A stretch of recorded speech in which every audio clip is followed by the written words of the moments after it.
What's going down? This is Donnie Houston, and I want to tell you about Rodney Jones Law Group. I was recently involved in a car accident while I was taking an Uber, so I called a few attorneys, and all of them kept giving me a runaround. That was until a friend suggested I call Rodney Jones.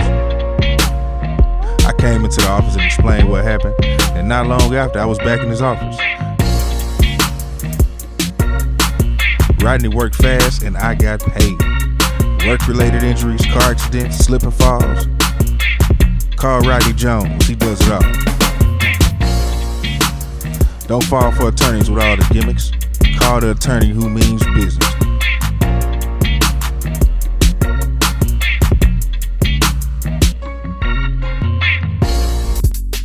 Donnie Houston.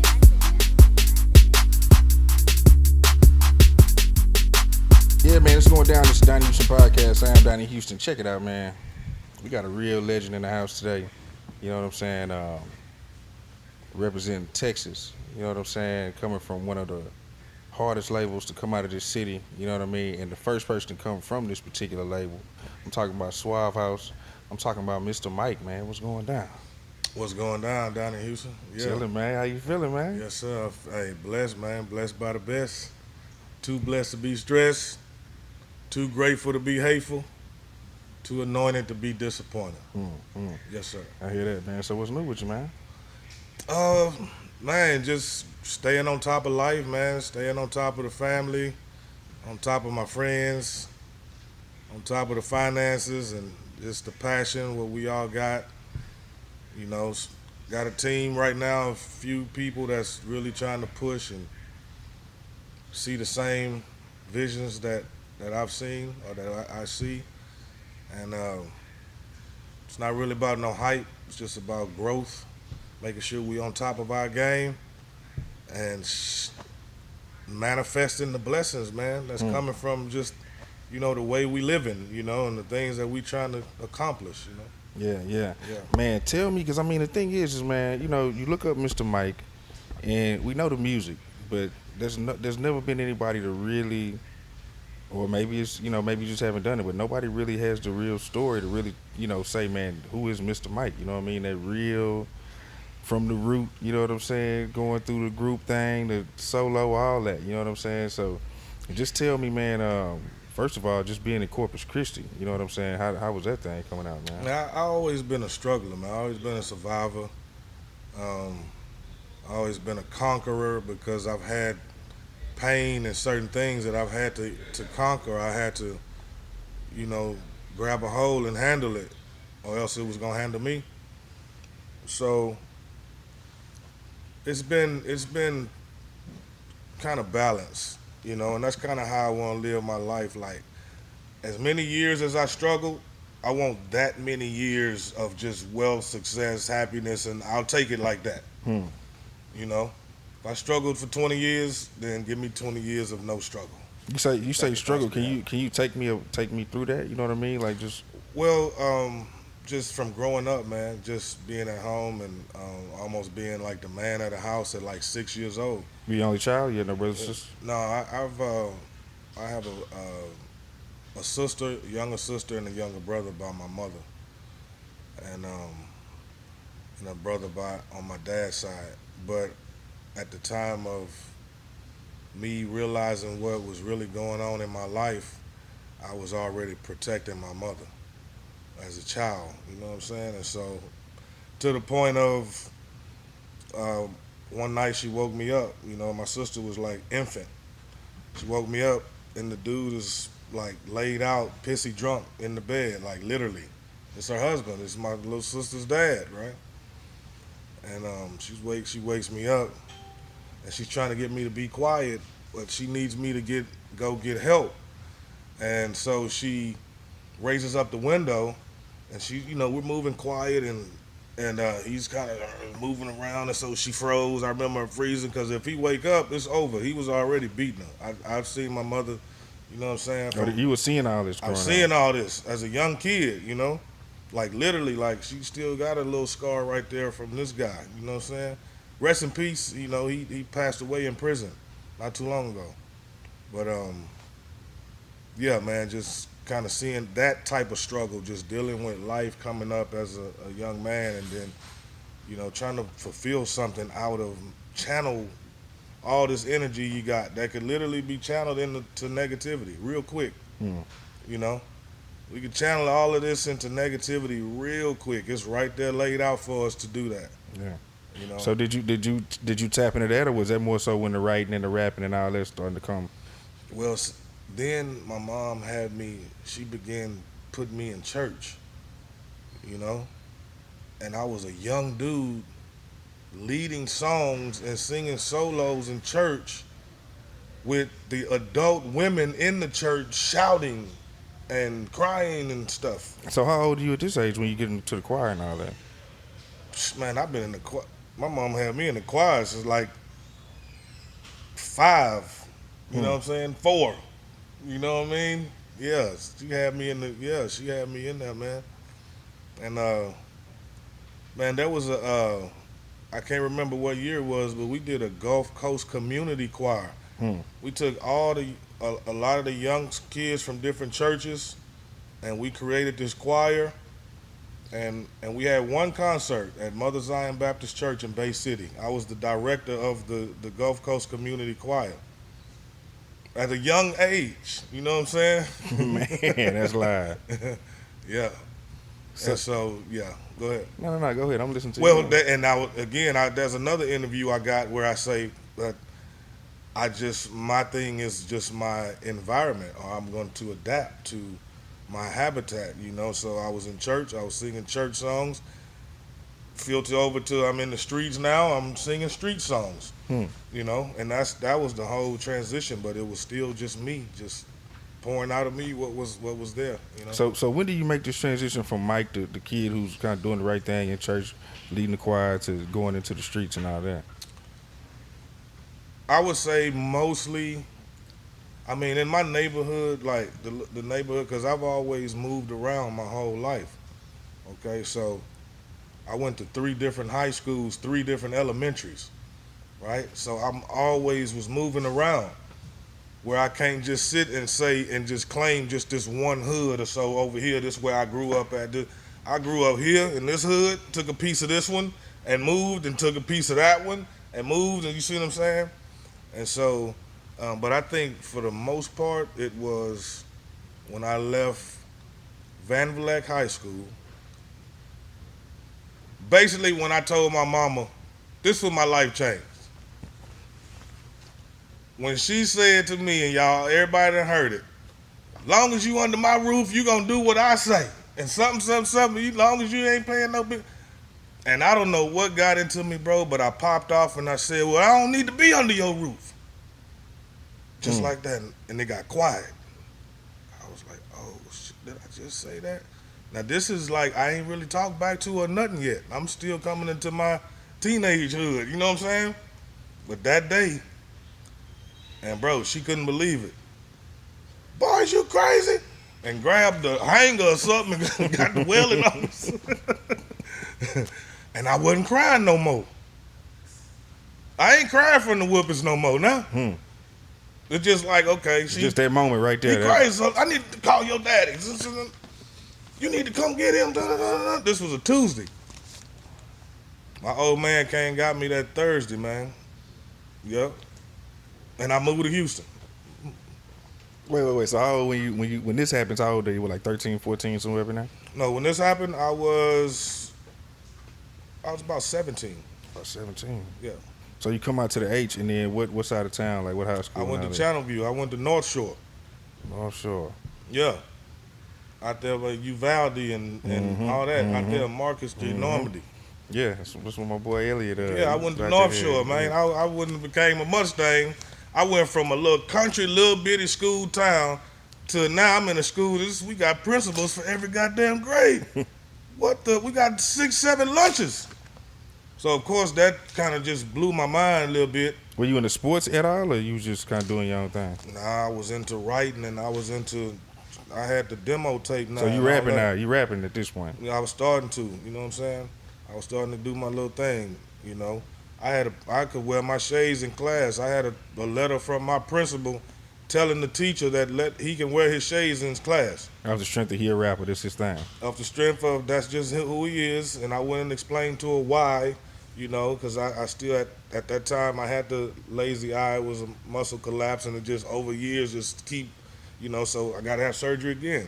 But yeah, so she allowed me to. So to them, I'm trying to be cool and, because I had the Bobby Brown shoes and the kid the flat top.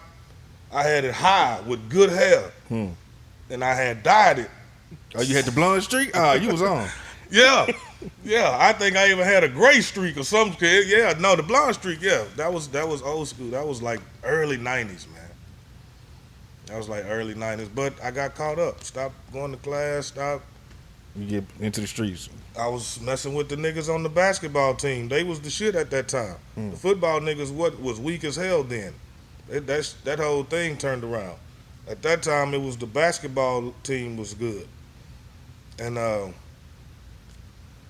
started fucking with niggas from the team, and then I started meeting niggas that ain't even going to school, but they up here during lunch. Don't even go to the damn school. Start fucking with them, and I'm living with my dad now. You know what I'm saying? And was your dad more laxed, or was he more of a disciplinarian? he's more. He not gonna really stress over it. He gonna tell me what it is, and then if he see me like messing up, he just gonna either come knock my head off or give me some type of shake up. He ain't gonna really just be stressing it every day trying to make sure I'm doing the right thing. You know what I'm saying? He just gonna over time peep me. Case in point, I quit North Shore. 12th grade, second semester, North Shore, I'm done. I can't take it. Second semester, you ain't got but a couple months? Bro, I wasn't even going to class no more. My report cards had incompletes. Only class I was going to was it art or PE or some health or something like that. One of them electives, yeah. So how you spending your time when you're not at school? I'm hanging with these niggas thugs in the hood and trying to come up with some raps. So you ain't hustling or nothing, you just kicking it. Well, at that time, yeah, me and my partner was doing some little lightweight, not no big, you know what I'm saying? Nothing big, but some lightweight, leaving from this side, going out to Greens Point and stuff, and you know what I'm saying? So boys wouldn't know what was going on over here, and got caught up with a couple of dudes, man, that I was able to put a little small time change in my pocket, but I wasn't really trying to become Pablo Escobar. You know what I'm saying? Nah, I wasn't trying. I was more. Was the goal at that time to be a rapper, or you just the kid just? It was to be. Now it's becoming to be an artist, some type of artist, musician. Because I come from singing. I done transitioned from living with my mother to my dad, and I'm not giving a damn at school. Things is happening now in my life. Like, my old man bought me a 98. Bro, I'm taking everybody after school. People is piling in my 98. I don't even know them. I'm taking them, dropping them off at home. And one day, my little homie, Wesley, and I think his name was Javon, my partner's brother, they asked me for a ride. I was like, bro, I can't. It was the night of the one of their basketball games. Can't do it tonight, bro. I got some other stuff going on, some. Turned them boys out, and them boys both of them got shot that night over in the neighborhood off of Uvalde, not far from the school, for their starter jackets and they shoes. I believe it was the Jordans or something back then. Damn. And they asked me to take them home. At that moment, did you automatically recognize it as like, man, I'm supposed to be doing something, like I'm here for a read. Did you have that epiphany, or you just? I was like taking people home. I didn't even know. Like, I would be looking in my rearview mirror, like, who are you? Where you live at? And they would be cool. It was all cool. I was just like a cool nigga. It's just, I don't know why it happened to me that one that day, particular one, yeah. But they lived. Young guys, man, they lived. The one dude was in my algebra class for like 2 weeks. I look over there and his seat is empty. and the teacher would give an update on him. And I was thinking, damn, I just gave this dude a ride, man. Damn, I just think that every day. And they would come back with deep updates. Oh, he not doing good, or he swole up, or his head had kind of swole up because he was they had the tubes. And I'm just like, Lord, let this dude live, man. You know what I'm saying? Let this guy live, man. And they both ended up living. I think one of them got the wheelchair, but I hadn't spoke to them since then, man. So I don't know what they're doing to this day, but those are just situations and stories that, I've been through that kind of molded the direction in life that I took. Yeah. You know what I mean? And, So, yeah. so when you're trying to do the artist thing, man, how do you meet? Are you doing solo, or how does South Circle happen? Does that happen before you get to Suave House, or do y'all become the group and then y'all go to Suave as we South Circle? South Circle came about by them putting us together. So when I came to Suave House, I was coming from Corpus Christi, Texas. Or you had to went back to Corpus? Because I quit North Shore. Went back down to Aransas Pass, Corpus Christi area. Yeah, I went back and went to Aransas Pass to graduate. And I ended up graduating. And after I graduated, I got an apartment over on Staples in Corpus. And was just doing some little petty hustling. Me and my partner had a little apartment. I did just enough little selling a little weed or something, or selling a little this or that, whatever I had to do to make sure I had my little piece of the bills between me and him. But it was, he worked every day. I think he was like a stocker at Walmart. So he had to go, every day. Whereas I might have had a week or something that was kind of good for me on something, and I'm chilling this week. You know what I'm saying? I'm playing the game on the couch, and this nigga going to work. You know what I'm saying? I even seen that as a young guy, like. And so I said, damn, I sure wouldn't want to be that guy. Coming home from work, and nigga just sitting in my house, you know what I'm saying? Unless he giving me half. And that was my leverage. But just the thought of it, and if he wasn't, I wouldn't allow it. You know what I'm saying? But that's where I was when I ran into my guy that was banging that Coming Out Hard with 8 Ball and MJG. Ran into him at the car wash. I got the CD from him, or the cassette case actually. Called a number. Yeah, and set a meeting with these guys because I had done a demo tape. So you do your demo tape. Who do you speak to at Suave House when you first call over there? G. Wallace. Yep. You know G. Wallace? No, who's that? Yeah, that well at the time that was he was like the general manager. Yeah. So you speak to him and you just tell him, hey, I rap, or like how do you get in like the invitation to come to the office to, you know what I mean, do your thing? Because I dominated the conversation. I took over the shit. It was already made up in my head. If somebody answers this phone, they not getting rid of me. I don't give a damn who it is. If they answer this phone, you're not gonna be able to get rid of me. Can you reenact the conversation? Let's just say you call him right now. Hello? Hey, is this Suave? Suave with 8 Ball now? Yeah, who is this? Hey, man, I'm down here in Corpus Christi, Texas, man. Hey, I got a demo tape. I was trying to see if I can bring it to y'all, man. Where can I meet with y'all? This room is, what is it? Back then, I wasn't Mr. Mike yet. I think my name was like Renegade or something. Right? But yeah, man, I got a demo I want y'all to hear. Oh, okay, we'll see. Come down in about 2 weeks. Okay, so we'll be there in 2 weeks, man. I'll call y'all and we'll be there in 2 weeks, okay? I'm like, yeah, I'm like, okay, well, shit, okay, yeah, all right, okay, yeah, you know what I'm saying? Telling my boys, hey, man, we in 2 weeks, It's bro. gonna go down. You know what I'm saying? Shit.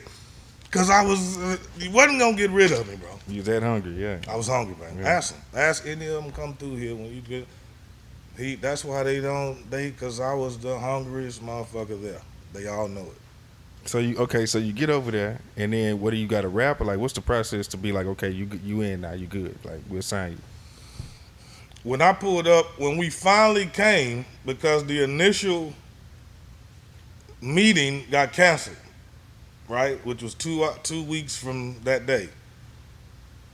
So I'm like, okay, here's this with this bullshit, man. Cause I'm basically like, damn, a job and shit. You know what I'm saying? I'm around this motherfucker just shit. I'm thinking I'm finna, do something. But the 2 weeks got canceled, and I think the next one got canceled. So I started losing, like, you know what? Fuck this shit, you know. But I said, you know what? I ain't gonna stop. I'm gonna call these niggas again, bro. Yeah, this weekend. Okay, I'm coming, man. Pulled up, Beach Nut, on Beach Nut Southwest side.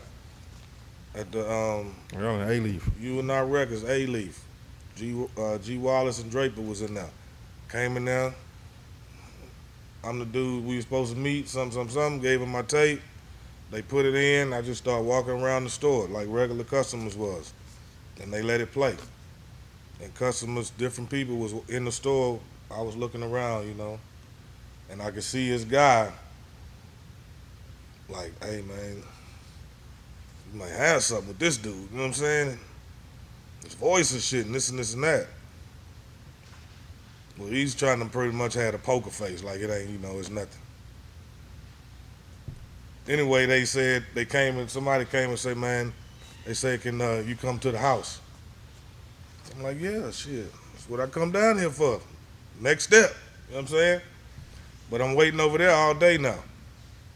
All day, just waiting with a bunch of niggas in a big house like this. We just watching TV. And this is Suave House. Yeah.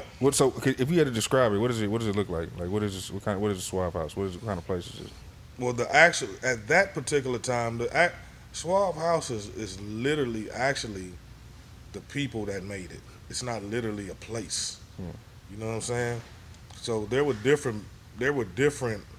The original one that I came to, that I was invited to, because it's the people that make it. It's like the church. It's the people who make the church, not so much the building.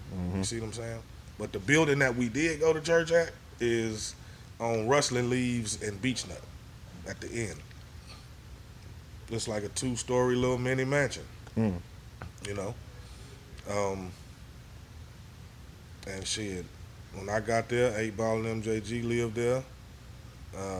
Couple other cats. And they told me my boys had to leave. That was the ultimatum they gave me. You could stay, but your boys got to go. That was the ultimatum that they gave me. Did your boys rap, or they was just with you just for the ride type shit? Well, I mean, we family. Like one of my guys was like, hell no, you ain't staying here with these niggas. We don't know these niggas. You ain't staying here by yourself with these niggas. You know what I'm saying? I had to tell him, bro, wait, this is what we came to do, man. You know what I'm saying? I'm gonna hold it down, man. You know what I'm saying? This what we trying to do. I just got to be the one to try to break something off and what we can keep. So we huddled up, you know what I'm saying, talked about it. And obviously that's what happened. They left. They left me at a house with a bunch of niggas I didn't know. You know? They left me like in a lion's cage that day. Like, these niggas here, just come drop me off with y'all. I don't know what the hell going on here. You know what I'm saying? That's what it was. And from that day, I had to fucking get in where I fit in, grind it out, dig it out. I paid dues for 2 years for anybody even heard my song. So what were you doing in that 2 years? Writing, studying, listening, learning. What year do you go to Suave House? 92. Like the end of 92, beginning of 93. So that whole time you just there, you there through 8 Ball and MJD, they making their albums, and yeah. So who's all over there on the roster? Well, South Circle didn't come out till 1995. Right. I was there 1993. Pretty much did them 2 years of just paying dues before the album even came out. And that's just helping other people with they vibing with them on their songs, or just riding for the label. Cause back then, it was like some loyalty type shit. Like we ain't just a label, we fam.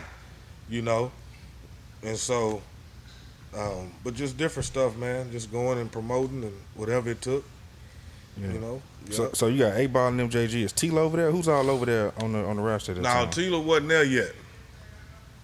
It was 8 Ball, MJG, Crime Boss, Thorough, and then there was other couple cats, and then they seen my hunger, and they brought me and Thorough together to become a group. Because they already got a roster, right? As I come in, I'm at the bottom of this roster. But so y'all don't just skip me past these niggas. Y'all gonna take one of them niggas out the roster and pair him with me to make a group. And if you listen to that whole album, and I love Thorough, but niggas that know Mr. Mike, diehard Mr. Mike fans, know that basically that was all him. Written and everything. Boys just waiting on for me to give them the verse or give them the hook. So you wrote the whole thing? No shit. I mean, most of it, majority of the record. Yeah, 85, 90% of it. Yeah. I mean, I was playing it today, and I was like, this. I mean, it sounded like a Mr. Mike album. You know what I mean? Yeah. Yeah. And y'all had, who was that? T-Mix over there was producing y'all? Yeah. How was that? How was it just, I mean, talk about them studio sessions, man. Like, I mean, T-Mix was producer for so many niggas, whereas you just glad to just be able to get beats from the nigga. You know what I'm saying? But I made it to where these niggas gonna want to give me they beats. You know what I'm saying? That's how I'm gonna make it. That's how I made it as an artist or the dude that's putting the vocals on your beat, producer. Your beat is not gonna go as further as it's gonna. Your beat is not gonna go as far a cappella as it would with some vocals on it. That's just the nature of the beats. Whereas my vocals, 9 times out of 10, won't go as far a cappella as they would with his banging beat on it. So we both have to understand that we need each other. You're not really should be shitting on me because you're the producer. You see what I'm saying? did y'all have that kind of relationship? Was No. it kind of, no, it wasn't like that? Okay. No, but because I'm not gonna work with nobody like that. You know what I'm saying? Bro, we need each other, bro. Let's be humble and just make some good ass music. That's why Dr. Dre couldn't hang around Death Row and all that shit. Cause it become too much hype and it become, he think he's worth 50 million now. And well nigga, I'm worth 50 million too, but guess what? I ain't out here like boasting on it like that. You know what I'm saying? Let's still come together and make some music, man. Shit. Get off the ego shit, bro. And so we was able to get off all that. Go into a garage. Get off all that bullshit. We ain't about none of that shit. We about making a fucking classic album, and it's still classic to this day. One fucking album, South Circle. To this day, if you ain't heard it, you listen to it today, it'll sound like it came out yesterday. If you ain't heard it in a minute. But that's a classic album. Southern hip hop classic. South Circle, Another Day, Another Baller. Another day, another ball. Yep. Man, okay, why did y'all only do one album though? Because now shit, my hunger is moving me up in the ranks. These niggas is lazy, bro. So at this time, because y'all dropped the album, is that the chance for Tony Draper and everybody at the label to kind of see like, okay, we need to be paying more attention to Mr. Mike now? Is that kind of what happens? Or The nigga is taking over this shit. They all know. He came to take over the shit. They initiated me. I got initiated in that shit. They all jumped me. no shit? Yeah, 8 Ball, MJG, they all jumped me. At the house? Yeah. When you got left at the house that day? Wait a minute, was you there? You know more about this shit than you telling me, man. Yeah. Donnie know me. I just about don't remember him. He probably know me like a motherfucker. No shit, man. Yeah. On some what? Just trying to see what were you gonna be hard or you was gonna last or what was the? They had my best partner to go and steal my gun and hide it from me. My closest partner. They had him go get my gun and hide it. because they knew what possibly could be repercussions from this initiation. Yes, ask them. They'll tell you. So he did that, and the good thing about it was a fair initiation, and there was no shots to my face. There were shots to my body. Yeah, my legs, my arms, my chest, my ribs. Yeah. So So after you get jumped, it's like, all right, you in now. yeah. No, I ain't never heard nobody getting jumped into a label. This is Probably wild. not. I'm probably the only one. You think? Ask them. They'll tell you, man. If they don't, they lying like a motherfucker. They know. They all know. Yeah. No shit, man. Okay, so y'all do the one album. You know what I mean? Now it's solo time, and we working on Wicked Wayz, man. It's solo time. I'm too hungry for these cats, man. Yeah. This dude is just. And back then, I was letting my hair grow. My hair was long like Bubs. You know what I'm saying? I'm talking about not his beard. I'm talking about my hair. Bro, we used to go in the club, and them bitches just wanted to come take a picture with me. Hmm. I can't help that. You know what I'm saying? But that brings jealousy, and that brings, you know what I'm saying? That's what I was gonna ask you because it sounds like you were getting more attention. How was that received by everybody else around you? Because you the new cat. Boys was jealous. Yeah. Boys was on some, you know what I'm saying? And really with me, I ain't never been that type of cat. I always been the one to peep it being done to me. You see what I'm saying? I've never been the one to exuberate and push off hate on you or jealousy on you. I'm not that guy. But now to receive it, be aware of it, and smash it, that's pretty much what I do. So, but yeah, you knew it was hate. You know what I'm saying? You could tell. But I guess that's just the nature of the beast. That's just humans, you know? Did anything ever happen? Like any events happen, or it was just like you more so just feeling kind of like certain tensions? Both. Both. It got real serious, bro. Yeah, it got real serious. Yeah. I'm talking about the ways I had females coming at me and trying to, you know what I'm saying, through females, bro. Bad chicks. But because I'm already the type of guy that I am, and with the mentality that I have, I was able to peep that and pull her card. She told me she didn't care what nobody else thought about me, but she was okay with me. And she was done with me. She like, no, you good with me. I don't know why certain people, you know what I'm saying? But I had to break her. I had to put her in a position of, I had to put her in a situation of, I know what you're here for, and you might get your life took.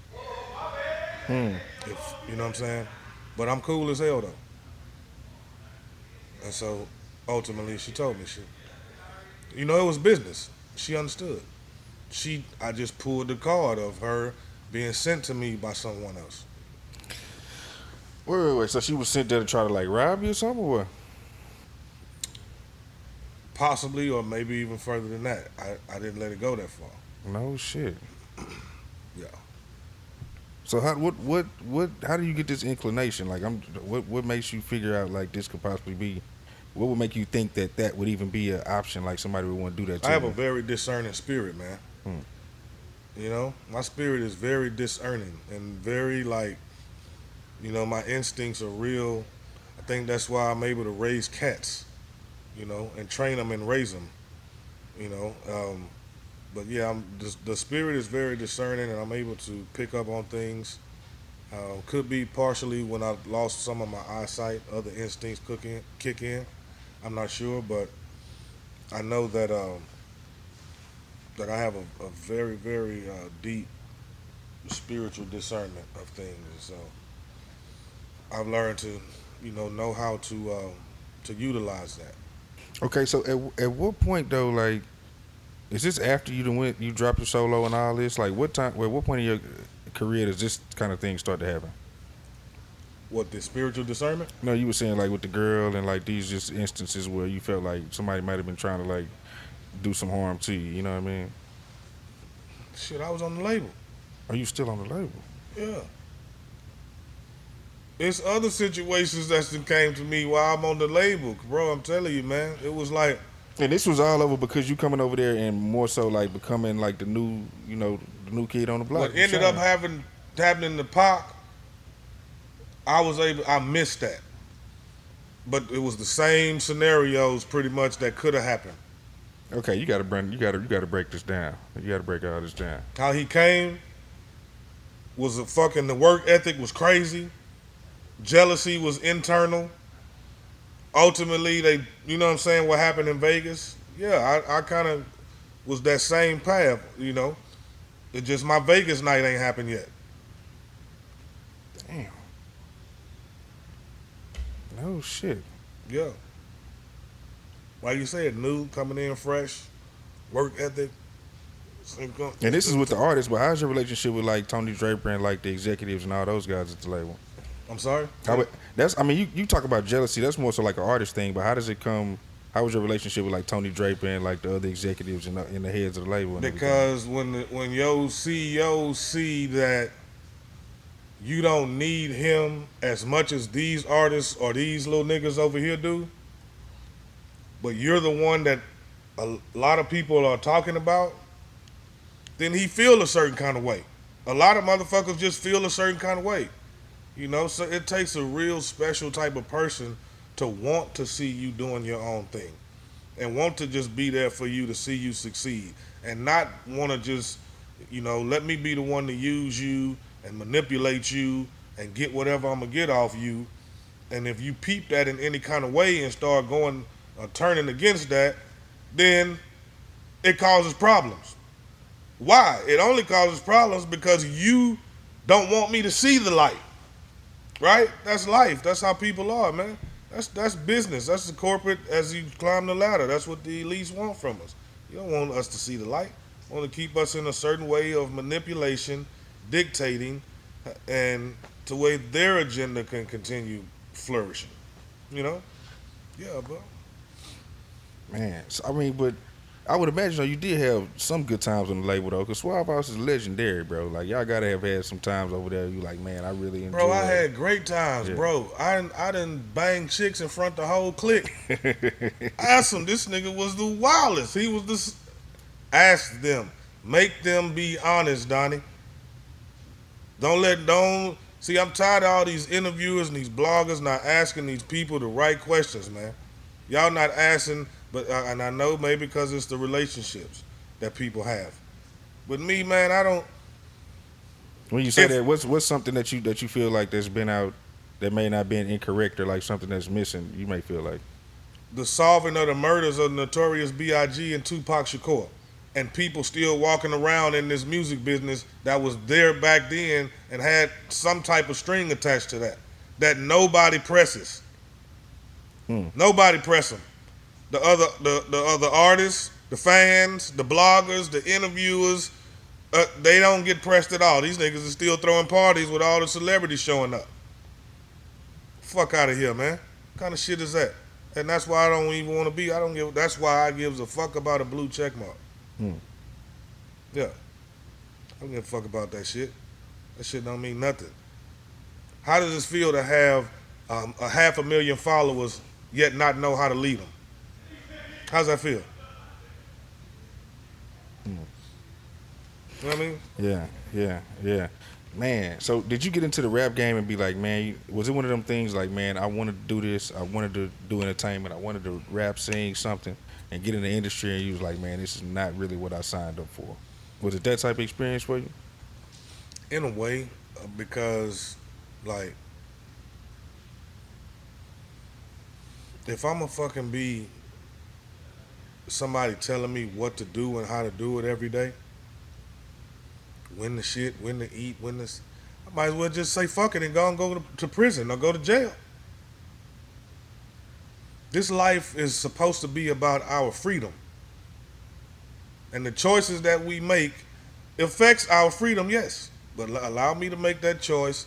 I made the choice to go to a label. You know what I'm saying? That's why today I make the choice to be behind the scenes, man.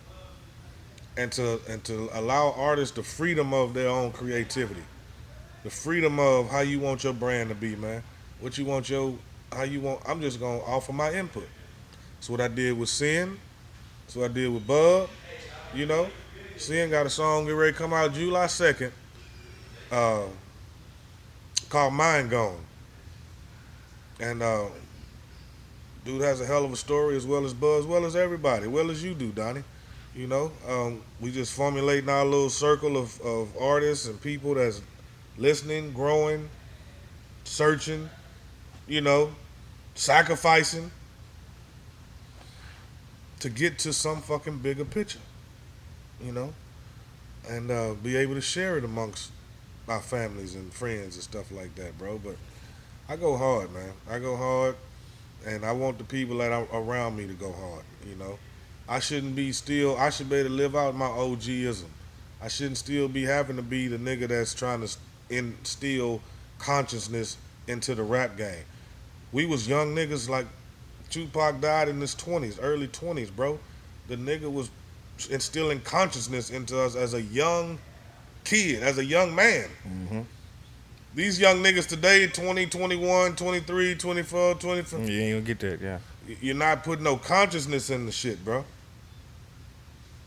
No consciousness at all, man. Come on, man. We can change that. We can make songs about, you know, the other side of the glamour, the other side of the fame, the other side of the lavish shit. You know, talk about how many years that nigga got in prison for that. Talk about the little kids getting gunned down in the streets because they wanting to be such and such fame or rapper or something. But that's not they plan for us to talk about that. So they keep it controlled for, you know. I'm like, the only way a motherfucker can starve you is if you're allowing him to feed you. So if I don't give a fuck about the blue check mark and about all this shit what they doing in the industry, they can't starve me out. They can't starve me out. There's too many people in this world, man. God has too many existences, too many lives, too many things, you know, that we can bring to life, bro. For to let somebody starve you out. You know, starve you. Nah, your show can take off in other places. You know what I'm saying? And just never know, man. So that's what I be on, man. Just staying in our own lane, creating our own voice.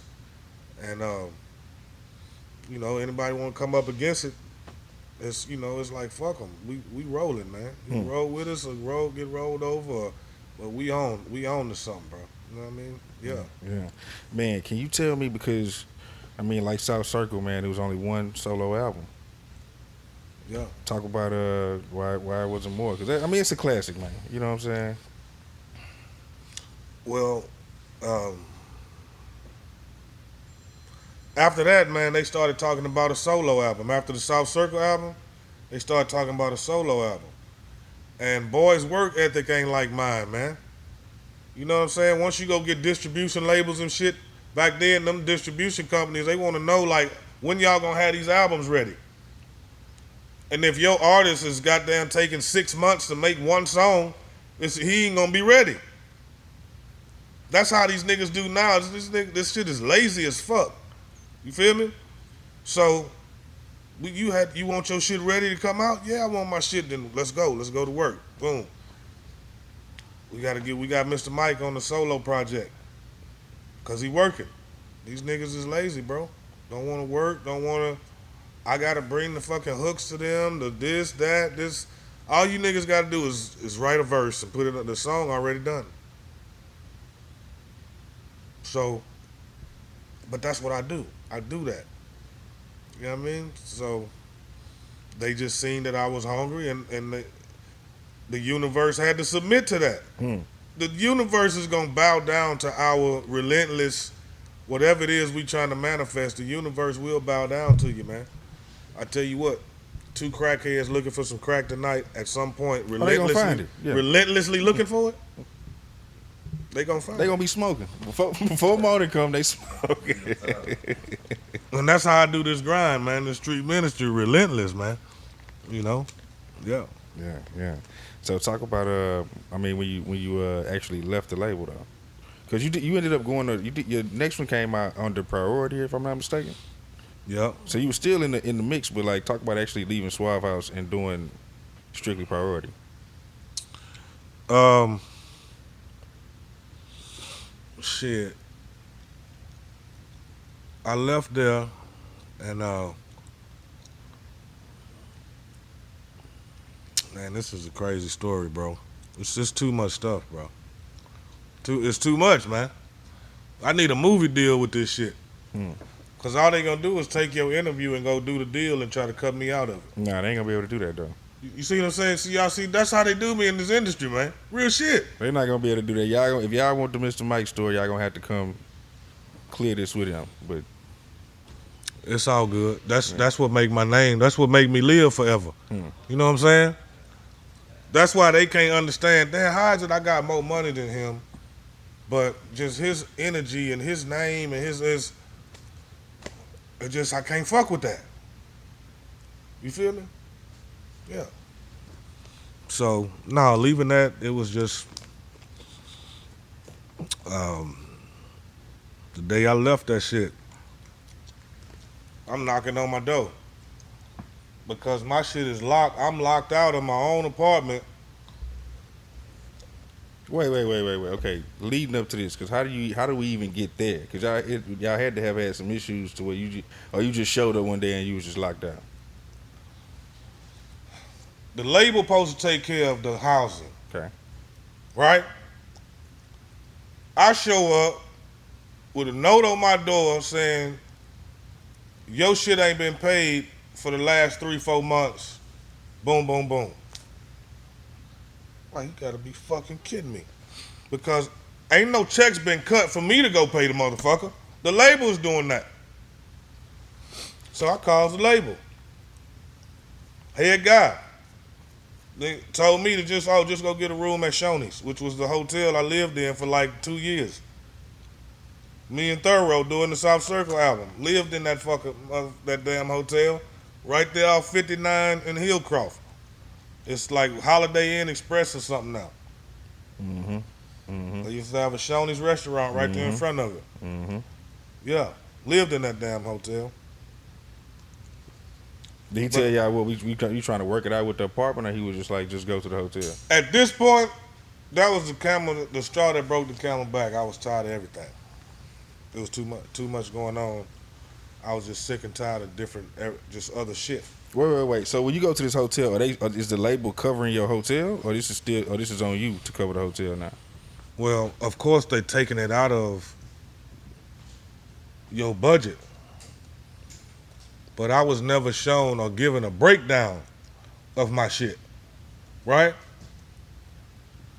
So if I tell you, you call me and say, Mike, man, my shit evicted. Now, even if it ain't me paying it right now, you say, man, I just got evicted out my apartment. Boom, boom, boom. Man, can you help me out? I tell you, shit, yeah. Go up to the Holiday Inn and get your room.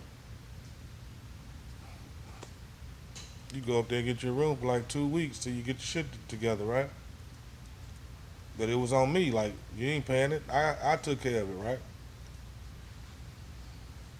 Imagine you stay in that motherfucker for like a year. Not even thinking that this ticket that's ringing up is gonna be your negative. Cause I could have left that motherfucker, you know what I'm saying? And went stayed at my sister's house or something. But it was all a misleading. A lot of it was just being misled as a young cat. That's what they do. That's why they say the game is for the youngsters. Because they're the easiest ones to mislead. That's why they try to make it like hip hop and the rap game is for youngsters. Well, music is for everybody, man. So there was never any explanation behind you being locked out of this apartment, or them not covering the apartment anymore? Or that was just like? Nah, I never got one, and I just at that point I went on and bounced like that day. like fuck going to get a fucking hotel, man. Cause I had been through, like I said, when that happened, there was so much shit had done happened in between that. Then that was it. And so I told the guy, I said, shit, I'm finna go back to Corpus now. And I left and went back to Corpus. That was the day I left that shit, cause it was just at this point I felt the jealousy. You could feel, like trying to put this guy against this guy and all that bullshit that come with the record labels and the jealousy and the money when the bitches come and the money come and the fame come and now we going doing shows and on TV and BET and all this shit. After a while, that shit draws fucking your own friends, man. It be bullshit. It be hate and jealousy, man. Everybody want attention and shit. And then when you don't get it the way you want it and somebody else getting it more than you hate it. I get attention not even wanting the shit. Can you imagine if I was a motherfucker that was a hater, jealous hater, envied niggas that wanted what they had and wanted to see them doing bad and to do whatever I could to knock them off their game, and just didn't give a fuck about people. And, bro, I would have these motherfuckers terrorized. The whole world. But that's not the approach, man. We don't have that type of approach, man. We have more of a love approach, more of a, Where you love at. Yeah, you know what I'm saying? Yeah, just more of that type of approach. We can show love to each other, man, without it being all on no bullshit, man. You know what I'm saying? There ain't got to be niggas out here competing against the same nigga God might have sent to be on your team, man. Man, let me ask you this. I ain't had too many people do this, but like I was telling you, that Untouchable was just one of my favorites. Do you know that verse off the top of your head? Could you rap that verse? Man, let me see. What verse is that? Untouchable? Yeah. Just was talking about people putting me on the spot. Still we talking about that. Money and fame, got no name. You sing it, man. You know it. Oh man, I can't. It ain't my voice. It ain't the Mr. Mike voice, man. That shit just sounds so dope, man. Yeah. I can't say it right now at the moment. I really can't. I would have to hear it. Let me see. That's you talking to a man that did that song over 25 years ago. Let's see. In the editing, we gonna cut all this because it's called the music playing. Another day, another dose of this. Play a steak. Oh, you gotta rap it with it? Oh man. I was trying Please to get stay close to this. But keep your game face on tight because it ain't over. Is we ballin'? I see you bobbing. We mobbing. See me now or catch me on the rebound like Rodman. That's it, man. I'll take that. That's it. I'll take that. Yeah. I'll take that. Man, I literally, bro, you know what, though? That's one of the downfalls of making so much music. Not being able to recite all the songs that I've written at the drop of a dime. Now, I can recite them, but let's say I got a show and I go and remind myself of them, like how I just did. But just a drop of a dime, I've made and written so many songs, bro. Yeah, like a Baby Machiavelli or something. With so many songs. Yeah, and they all dope. Yeah, that's what it is. Well, man, you want to give your social media and all that before we get up out of here? Well, I wanted to bring my guys in. Oh, let's do it. Come on, let's do it. We want to just introduce ask them them. how it's working with me and what they got going on. Yeah, introduce them. Come on, let's do it. What's up, big dad? Yes, sir. Yes, sir. What's going on? What's up? What up? Yes, sir. So yeah, I'm gonna let them. I mean, you can still talk to them, ask them how it's like working with me. Just let them be real, and what they got going on. Talk to them for a second. All good, man. Y'all introduce yourselves, man. You know what I'm saying? Into the mic too. Corpus Christi. Been doing the game for a while. Off the chains, I think. The rap since I was 16. Is that mic on? I don't know if that mic's on. I should be a little louder into that one. It don't matter. Yeah, I don't know. Wherever the front of it is, you got to find the front. Yeah, it's all good. I Song? Okay. Sin out of Corpus Christi, Texas, off the chain ENT. That was Bub G. We rapped for a long time. You know, Mr. Mike blessed us to come on with street ministry, take us under his wing, work ethic crazy. You know. Yeah. Let's do this mic, cause that one ain't The mic? picking up. Yeah. So yeah, I'm listening to you, yeah, man. Okay, so yeah, how long you been doing music, man? I've been doing music since I was 16. It started me and my cousin was skipping school, you know, as usual. You know, I ain't go to high school. I went to school high. It's really not cool, but you know, it's just what it is, you know. And he said, man, you know, let's freestyle. I mean, he was in TYC, so he got out making beats and shit with pens and shit like that. Had me blown back like this nigga throw with this. He's like, man, rap something. I'm like, I can't rap, you know what I'm saying? But he just kept pushing the nigga to do it, and you know, we got to doing this stuff, and always been, you know, infatuated with Tupac and everything. That's the reason we ever started picking up the pen. Then with Mr. Mike, we seen someone from Corpus with their billboard in Corpus Christi. You know what I'm saying? Like I'm gonna do that one day. You know, as luck may have it with me, incarceration in the state, you know, for assault charge, and I got out. I started doing the music and stuff like that. Then I signed with Clover G's for a while, but you know, I got locked up in the feds, and I went to prison for the same thing Lil' Kim went to prison for not telling. You know what I'm saying? I just, you know, 7 years, 14 days, 10 hours, and 7 minutes later, you know, I'm back on the streets. Grace of God, you know what I'm saying? It's crazy because I was released the year of COVID. So, like, while everybody else is in mourning and stuff, I mean, I'm happy in a motherfucker. I'm free, you know what I'm saying? But, like, I can't even express my happiness because at the time, you know what I'm saying? But the whole time of incarceration, you know what I'm saying? My brother Bubba, this is my brother right here, you know? Skin color holds no merit with us, you know what I'm saying? This is my brother. And he was like, man, you know, I'm fucking with Mr. Mike, man. Mr. Mike been reaching out to me. But he was telling me this in prison. And I'm like, you know, that's what's up. But, you know, I ain't gonna lie, I was bitter in prison, bro. I got locked up for something I ain't get caught with, you know what I'm saying, a gun, you know, and they got the niggas on camera. You know, they just want to come down hard on me because I didn't tell, you know. I wasn't raised that way. I thought all kids was raised by their mama not to be no tattletale, you know what I mean? So it just stuck with me. But so, you know, I really gonna give up with the music. When I got out of prison, I was in the halfway house. My brother here, they been recording. You know, he been on Logic and stuff like that, and his sound was like, it was epic. It wasn't what it was when I was out the first time, and with music period in the city, you know, because Corpus, you know, it's a smaller market. You know, Houston is our big brother. So what y'all do, we try to emulate, you know what I'm saying?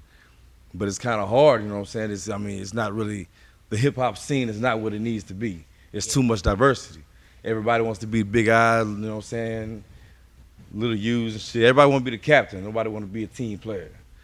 And I mean, when it's crazy, because this is the captain right here. This is the only person out of Corpus Christi that ever had an actual That's what I was gonna say. Y'all tell me how it is, you know what I'm saying, working with Mr. Mike, man, with a legend like Mr. Mike. Shit, you know, he stays on our neck, you know what I'm saying? I mean, shit, he ain't no room for half step. He was just talking about being put on the spot in the car, you know what I'm saying? And you know, that's what it is. And we dropped this song, Mind Gone. It comes out July 2nd. It's on all platforms. Myself, Sin Lope, Mr. Mike, Bub G, and it's real rap. It's what we grew up to. You know, times bring change, but at the same time, there's still that story that needs to be related to be heard. You know what I'm saying? And that's the story we like to tell. Yeah. We put this song on. I want you to be able to get inside of the lyrics. You know what I'm saying? That's what this is. The artwork for it. We're finna be working on the actual video. It's gonna be a live video, like a little short movie. It should be coming out probably in the middle of July, you know what I'm saying, depending on, I don't know, whenever we get it. We want it to be legit. We don't want it to just be no local joker video, you know, and Mr. got the treatment. And I didn't even know what a treatment was for a song, bro. You know what I'm saying? I ain't never heard nobody say nothing like that. But it's the business part of it. It's not, I don't want to be a rapper. I want to be a lyrical performer, you know. And for sure. Bub G, what you got, man? Oh, man, look, I'm going to be honest with you.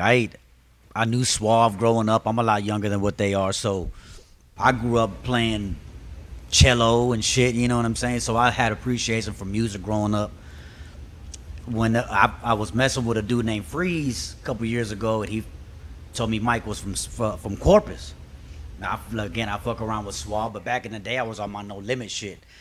I was jamming to No Limit and watching how they was really producing records, and being that I was already doing music, whether it was classical, I had appreciation for it. I just figured one day I would like to do it. Lo and behold, my boys was already doing it. So as I grew up, this is my brother's crowd. You know what I'm saying? So I ended up just getting with them, sticking to it. When I met Mike the first time, Mike was real stern. Mike has that, he commands that respect when you walk around him, and I appreciate that. You know what I'm saying? Because he's just himself. That's exactly how he is. The way you see him in the flesh is how you see him. And I'm going to share a story with you on a record that we did. His sternness when he came in. Hey, bub, what you got? I appreciated that. So I know the work ethic, the catalog speaks for itself. You know what I mean? I've never been around somebody been so humble, been to the top of the mountain. Mike don't need to be around us. You know what I'm saying? Mike can be around anybody he wants to, but just that alone shows me the type of individual he is, what he believes in. And I want to be a part of something like that as well. So we just hit it off like that. It was just a reciprocated energy, if that makes any sense. You know what I mean? And so I appreciate him. He invited me out here to come do it with him. I'm here. So I definitely appreciate that. That's what it is. Yes, That's what sir. it is. Well, man, wait. Y'all want to get y'all social media before we get back to Mike? Before we get up out of here? Facebook and Instagram, The Real Sin Lope.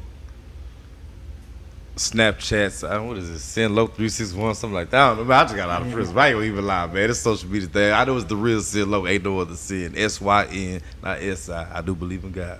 Already. Off the chain. Already. Y'all can hit me at Bub Garza 1985 on Instagram or Robert Garza on Facebook. Y'all tap in with me. I look forward to seeing y'all. For sure.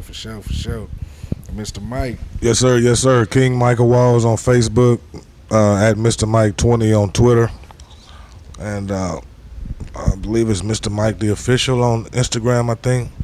But I'm slowly starting to kind of fade off of all the social media platforms. I'm gonna really just pick one where people gonna have to probably come find me. I don't think it's gonna be Facebook or Instagram. I think I'm gonna find something different that people had to come see what's going on with me somewhere else. Yeah. So That's what it is, man. I appreciate you coming through, man. For real. oh, no doubt. We appreciate you having us, Donnie, man. Seeing Low, Bub G, yeah, we appreciate you having us, man. Anytime. There's still so much to talk about. You still got only half the story. You ain't got half. But that's cool because we got to do a part 2. You know what I mean? Part 2 and 3s or whatever. If you down, you know what I'm saying? So we got to do a movie, man. We you. got to do the movie, bro. That's what we doing, man. We working on little movies, and the videos are cool, but instead of taking the music now and putting a video to it, the music just becomes the soundtrack to the movie. We need to show more talent, more of our skills, more of the acting, more of the, putting these visuals, these songs that we making. There's a visual to that song you made, man. You know what I mean? There's a visual to the song you made. We won't let y'all hear the one we just did that's coming out on the 2nd, Mind Gone. If we can let y'all hear that one. But yeah, that's on the 2nd. Seeing Low, Mr. Mike, Bub G. It's called Mind Gone. Be out July 2nd. Make sure y'all go get that. It's just a little single, something to think about. And but yeah, one love, Donnie Houston, Mr. Mike. Y'all know my network, whoyaking@gmail.com, WHOYAKING@gmail.com. I'm also doing other things, the real estate stuff and things like that, so I don't want to just go into all my contacts, but we got some things going on. We just continuing asking God's favor and his hand be upon our group and everybody that is affiliated with us. And again, thank y'all. Peace and love. Alrighty, that's what it is. Oh yeah, keep the mic. That's what it is. It's a Donnie Houston podcast, man. Hey, we out. Donnie Houston.